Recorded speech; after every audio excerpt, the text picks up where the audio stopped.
You were born a King Kong, not a king. The king, like Beyoncé level You are royalty, dumb, unattractive, overweight. but with more fur and significantly worse table manners. You pop into existence on Skull Island, a place that makes Jurassic Park look like a toddler's petting zoo. Volcanoes rumble in the distance. Bugs are the size of dinner plates, and everything either wants to eat you or run away screaming. Oh, and you're roughly the size of a Winnebago. As a baby, congrats. You don't remember much from your early days because, well, your skull was still squishy and most of your brain was just vibes. But one thing's clear. Your mom was a unit. The kind of gorilla that could use a T-Rex as a back scratcher. She cradled you in her massive arms, feeding you crushed fruit and sometimes the unlucky crab that wandered too close. Life was good, warm, safe, until it wasn't. Because being the biggest baby on the island just makes you a tastier, juicier target. Skull Island is your home, and it is absolutely feral. It's got every ecosystem crammed into one landmass. Thick jungle, jagged mountains, glowing blue caves, and beaches that look peaceful until the sand literally bites you. But you adapt. You build nests in the cliffs, swing across valleys using vines like a fuzzy Tarzan, and you know the land better than your own reflection. Which, by the way, scared the crap out of you the first time you saw it. Fair. You do have the face of an angry bouncer who lost a bar fight with evolution. Technically, you're an omnivore. You eat fruit, bark, and the occasional dinosaur that looked at you funny. You haven't eaten in days. Your stomach's growling louder than your roar. The jungle is quiet, too quiet, until you hear it. A rustle, a snort. There it is, a small dino minding his own business. You hate that. You drop to all fours, massive fists pressing into the earth. Every leaf, every branch knows to get out of your way. You wait. Closer, closer.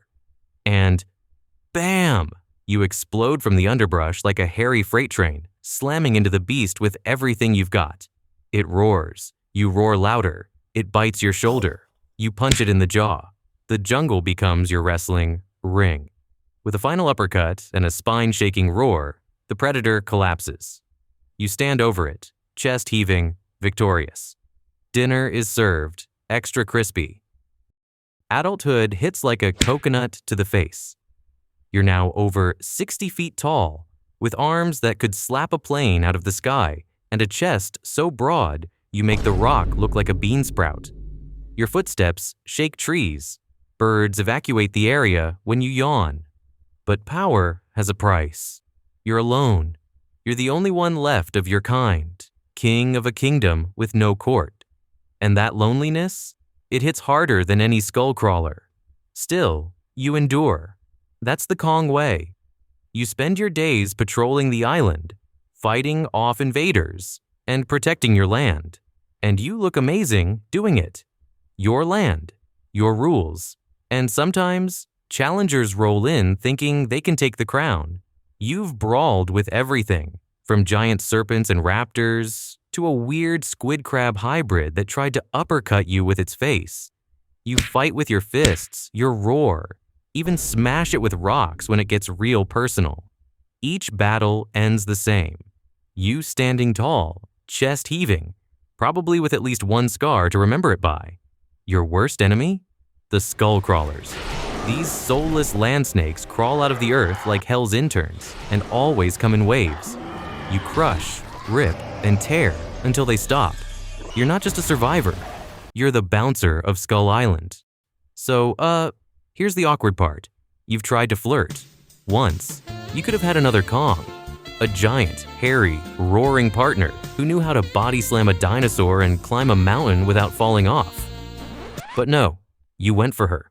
The tiny human girl. Fragile, weird smelling. Absolutely useless in a jungle brawl. But she looked at you like you weren't a monster.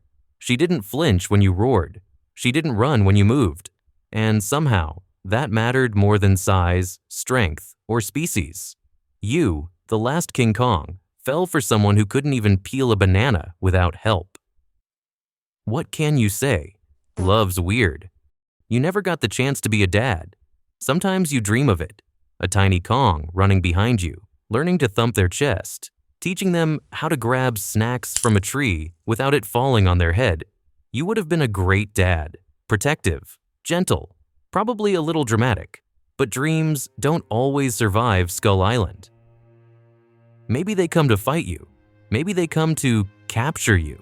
Maybe they bring her. She doesn't scream. She doesn't run.